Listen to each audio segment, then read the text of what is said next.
अकबर खुद तो कहां तक आया था? अजमेर। और अजमेर से उसने अपने दोस्त सेनापति भेजे, कौन कौन? मान सिंह और आसफ खान की, जाओ आक्रमण।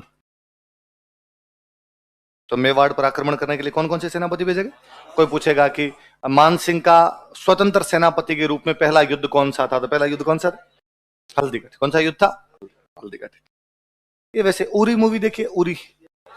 ऐसा कौन कौन आप में से जिसने उरी मूवी नहीं देखी? ऐसे कितने लोग हैं? या अल्लाह रहम कर। अरे उरी देख लेना आज ही जाके, आज ही देखनी है उरी। तो मतलब उरी नहीं देखी तो आपके भारत में रहने की नागरिकता समाप्त कर दी जाएगी यार। वो मूवी तो एसेंशियल है। कल मैं डायलॉग पूछूंगा जिन जिनको नहीं देख के आओगे तो देख लेना, देख के आना उरी। तो उरी मूवी में एक डायलॉग है, उरी मूवी के अंदर अपनी एक रेजिमेंट होती है, उस पर आतंकवादी हमला करते हैं, वापस अपनी जो रेजिमेंट होती है वो बदला लेने के लिए जाती है। विक्की कौशल कमांडर है। तो विक्की कौशल को पूछा गया कि भाई जो बदला लेने के लिए जो बटालियन जाएगी उसमें सैनिक कौन से होंगे? तो उसने कहा उसी रेजिमेंट के सैनिक बुलाए जाएं जिस रेजिमेंट पे हमला हुआ था, ताकि उनमें गुस्सा है, वो जो गुस्सा है ना उसको पॉजिटिव एनर्जी में चेंज करेंगे। अकबर जानता था कि मान सिंह में मेवाड़ वालों के खिलाफ गुस्सा है, इसलिए सेनापति बना किसको भेजा जाए? पहली बार सेनापति बना के भेज रहे थे मेवाड़ जैसे महत्वपूर्ण अभियान के अंदर। पर वो जानता था कि मान सिंह जब समझौता करने के लिए गया था तब वहां पर ये नाराज होके आया था, और ये गुस्सा इसको निकालने का मौका दिया जाए। साथ में एक बंदा और भेज दिया, कौन सा था? महाराणा प्रताप जानते थे यार बड़ा हमला होगा, इसलिए उन लोगों को अपने साथ में इकट्ठा किया जाए जिनकी मुगलों के साथ में बनती। ग्वालियर पे अकबर ने कब्जा कर लिया था। ग्वालियर में राजा हुआ करते रामसात तोमर। कौन राजा थे? रामसात तोमर ग्वालियर के राजा। अकबर से क्या चल रहे हैं? नाराज। फिर रामसात तोमर के बेटे के साथ महाराणा प्रताप की बहन की शादी हो रखी है। तो महाराणा प्रताप ने रामसात तोमर के पास मैसेज किया कि भाई आप लोग साथ देने के लिए आ जाओ, आप इस युद्ध के अंदर आके लड़ो। ये पहले से यहाँ पे थे तो इनको भी कहा गया आप भी लड़िए। तो ग्वालियर से कोई लड़ने के लिए आए थे साथ में, वो कौन थे? रामसा। सुनना बातें बाद में अपने लिखेंगे। रामसा तोमर कौन है?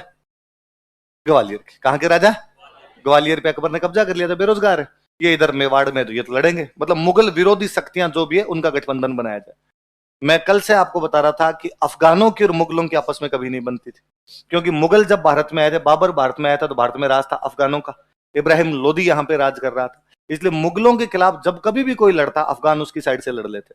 सांगा जब बाबर के खिलाफ लड़ रहा था, महमूद लोदी और हसन खान मेवाती दोनों किसकी तरफ से लड़ लिए थे? सांगा की तरफ से लड़ लिए थे। इस बार अफगानों को फिर समाचार मिले, अफगानों को समाचार मिले कि महाराणा प्रताप किससे लड़ने के लिए जा रहे हैं? अकबर। इस बार फिर अफगानों का एक सेनापति था हाकिम खान सूर। कौन आया हुआ था? और उसने कहा कि प्रताप मैं लड़ूंगा आपकी तरफ से, और आगे आगे खड़ा करना है इन मुगलों को, तो मैं बताऊंगा। अफगानों की सेना लेके कौन आए हुए? हकीम खान सूर। सलुम्बर वाले ये तो हमेशा आएंगे, सलुम्बर वाले तो मेवाड़ के हरावल में रहते थे। और सलुम्बर से कौन है?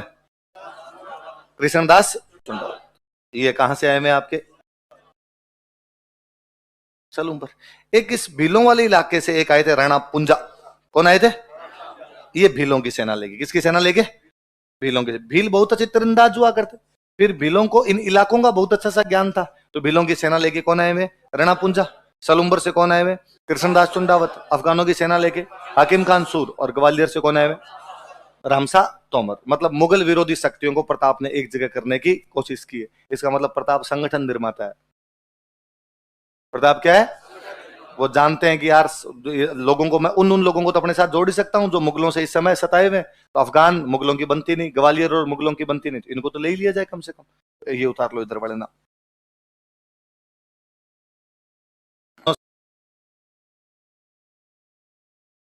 से हाकिम खान सूर, सलुम्बर से कृष्णदास चुंडावत और भीलों की सेना लेके अकबर खुद युद्ध में नहीं है। अकबर तो कहां तक है? अजमेर। अजमेर से उसके दो सेनापति रवाना किए गए, मान सिंह और आसफ खान। कौन से युद्ध में लड़ने के लिए? हल्दी। हल्दी घाटी दर्रा है, पास है। पास तो समझते हो, पहाड़ियों के बीच की जो जगह होती है। महाराणा प्रताप ये बात जानते थे कि भाई मुगलों की सेना ज्यादा और अपनी सेना कम है। दुश्मन की सेना ज्यादा और अपनी सेना कम हो तो युद्ध लड़ने का अच्छा तरीका पहाड़ों में लड़ो, छापा मार। कौन सा युद्ध लड़ो? छापा मार लड़ो, पहाड़ों में लड़ो। तो पहाड़ों में कभी भी पूरी की पूरी सेना एक साथ नहीं आ सकती, पहाड़ों में टुकड़ी टुकड़ियां आनी पड़ेगी, और टुकड़ियां टुकड़ियां आएंगी तो आप उनको मार सकते हो आराम से। फिर इन पहाड़ों को मेवाड़ वाले तो जानते थे कहां से कौन सा रास्ता निकलता है। मुगल नए बाहर से आएंगे तो उनको इन पहाड़ों की जानकारियां भी कंडीशन भी फेवरेबल रहेगी अपने लिए, तो अपने इन पहाड़ियों में लड़ते हैं। ये पहाड़ियों के बीच का दर्रा था, एक तरफ की पहाड़ियां गोगुंदा की पहाड़ियां, एक तरफ की पहाड़ियां खमनोर की पहाड़ियां। कौन कौन सी पहाड़ियां? गोगुंदा और खमनोर। उनके बीच का एक रास्ता आता है, उस रास्ते से बाहर निकलते जो गांव आता है, वो गांव कौन सा आपका? हल्दी घाटी। उस हल्दी घाटी में प्रताप ने अपनी सेना इधर अपनी तैयार कर रखी। मुगल उस दर्रे के अंदर घुसने लगे। अब दर्रे में पूरी सेना एक साथ घुस नहीं सकती, जो टुकड़ी सामने उसको सल्टा दे, जो टुकड़ी सामने उसको सल्टा दे। तो बहुत भयंकर मारा था शुरुआत वाले हमले के अंदर। तो मुगलों का एक राइटर इस युद्ध में खुद आया हुआ था, बदायूनी। कौन आया हुआ था? बदायूनी कहता है कि मेवाड़ वालों का शुरुआती हमला इतना भयंकर था कि हम बनास नदी के पास पास 16 किलोमीटर वापस भागे थे। चप्पलें हाथ में ली थी भाई साहब, बहुत भयंकर हालत कर दी। ये उनका राइटर लिखता है जो खुद युद्ध के मैदान में था कि बनास नदी के पास पास में भागे थे हम बहुत भयंकर तरीके से। वो और लिखता है, वो कहता है मैं पीछे खड़ा था थोड़ा, तो जब भाग रहे थे तो बदायूनी क्या कट्टर मुसलमान टाइप का सा आदमी था। तो बदायूनी जब युद्ध के लिए आ रहे थे, बदायूनी ने कहा मैं चलूंगा साथ में। तो लोगों ने कहा यार तू किताब लिखने वाला आदमी, राइटर था वो, पेन चलाता है, वहां तलवार चलती है, तलवार क्या लाएगा, फालतू में देश के काम आ जाएगा।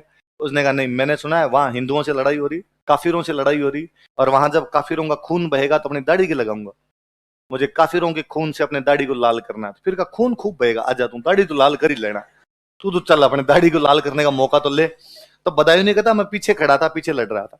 जब मेवाड़ वालों का हमला भयंकर वाला हुआ तो हमारी सेना वापस भागने लग गई और उनके पीछे पीछे मेवाड़ वाले आ रहे थे। तो मेरे ये नहीं समझ में तीर किस पे चलाऊं, मैं भाई हमारे वाले भी इधर ही भाग रहे हैं, आप वहां पीछे खड़े हो, मैं भाग रहा हूं, मेरे पीछे कोई दूसरा आदमी आ रहा है तो दोनों के मुंह आपकी तरफ ही हो गए, तो आपको तो समझ में नहीं आएगा किसको मारना है किसको नहीं मारना है। तो कहा मुझे तो ये भी नहीं समझ में आया कि तीर किस पे चलाऊं। तो मेरे पास में नकीब खान खड़ा था, मैं नकीब खान से कहा कि नकीब खान तीर किस पे चलाया जाए, अपने वाली सेना भी इधर ही आ रही है, मेवाड़ वालों की सेना भी इधर ही आ रही है। नकीब खान ने कहा कि आंख बंद करके तीर चला, दोनों तरफ से मरेंगे काफिर। क्योंकि मुगलों की सेना में आगे लड़ तो मान सिंह वाली ये सेना रही थी, ये जयपुर वाले हिंदू ही लड़ रहे थे सारे के सारे। उसने कहा तेरा कर्तव्य क्या है कि हिंदुओं के खून से दाढ़ी लगाना, दोनों तरफ से हिंदू मरेंगे। तो बदायूं ने कहता अपने तो आंख बंद करके तीर चलाए, पर थोड़ी देर चलाए थे, इतने में तो हमें भी वापस जाना पड़ा। तो बदायूं बापड़ा बहुत सही सही सा वर्णन करता है, भाई साहब हालत खराब हुई थी। तो ये जब भागे वहां से तो मुगलों की सेना में एक सैनिक था मिहत्तर खां, क्या नाम था, वो बेचारा और पीछे खड़ा, और उसको लगा कि यार ये तो अपने वाली सेना तो भाग ही रही, रुक ही नहीं रही है सेना। तो उसने पीछे खड़े खड़े जोर जोर से चिल्लाना शुरू किया, ढोल वोल रखते थे, ढोल वोल बजाते रही हूं, तो फिर चिल्लाना शुरू किया, कह रहे भागो मत, अकबर खुद आ गया, अकबर खुद आ रहा है। तो सेना को थोड़ा जोश आ गया, अच्छा अजमेर से और सेना आ रही है, अकबर खुद सेना लेके आ रहा है। तो सेना ने अपने पैर जमाई और लड़ने की वहां पर कोशिश की। कोई पूछेगा कि हल्दी घाटी युद्ध में जो मुगल सेना भाग रही थी, तो मुगल सेना को रोकने के लिए अकबर के आने की झूठी सूचना कौन देता है? लिखो, मिहत्तर खां नामक मुगल सैनिक ने, ए मुगल सोल्जर्स नेम्ड मिहत्तर खां, युद्ध में अकबर के आने की झूठी सूचना।